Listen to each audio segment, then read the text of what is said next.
नमस्कार, मैं हूं दिबांजलि मोइत्रा।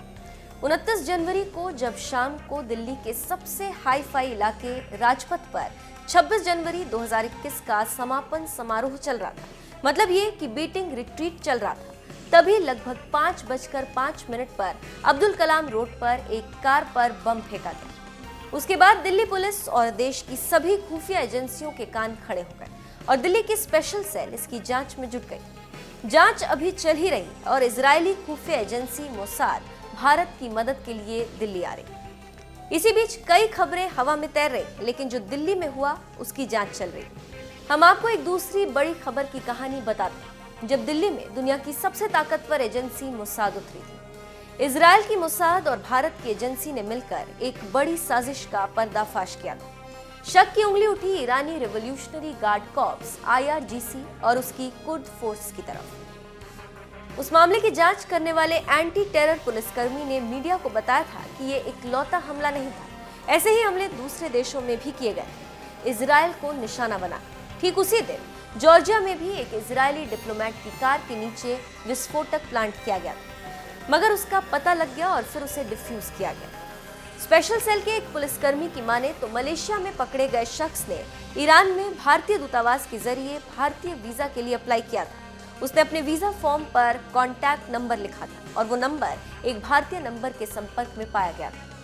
वो नंबर था होशांग अफशार ईरानी का, जो कि एक ईरानी नागरिक था। एक अन्य पुलिसकर्मी की माने तो ईरानी ही वो शख्स था जिसने दिल्ली में बम प्लांट किए थे। अप्रैल और मई 2011 के बीच वो भारत आया था और ग्राउंड वर्क किया था। जनवरी में वो फिर आया और 13 फरवरी को उसने हमला किया। उसी दिन फ्लाइट पकड़कर वो देश से बाहर चला गया।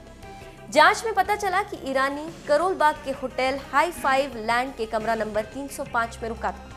फॉरेंसिक टीम को उस कमरे की छत से स्टिक IED बनाने में इस्तेमाल मटेरियल के ट्रेसेस मिले थे। उसके बाद पुलिस वालों ने इंडिया इस्लामिक सेंटर के उर्दू पत्रकार को गिरफ्तार किया। उन पर ईरानी के लगातार संपर्क में रहने का आरोप था जब वो पूरे हमले की प्लानिंग कर रहा था। दोनों के बीच कथित रूप से वित्तीय लेन देन भी हुआ था, मगर काज़मी ने सभी आरोपों से इनकार कर दिया था।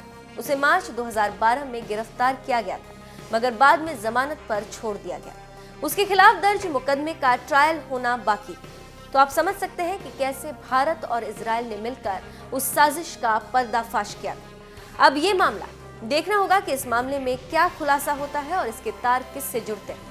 वैसे ये बात बताते चले कि इजरायल का दुश्मन ईरान और ईरान हमेशा इजरायल पर आरोप लगाता रहा है कि इजरायल की ही मदद से अमेरिका ने ईरान के टॉप कमांडर सुलेमानी को बगदाद एयरपोर्ट पर मार दिया और इजरायल पर ईरान ने आरोप लगाया था।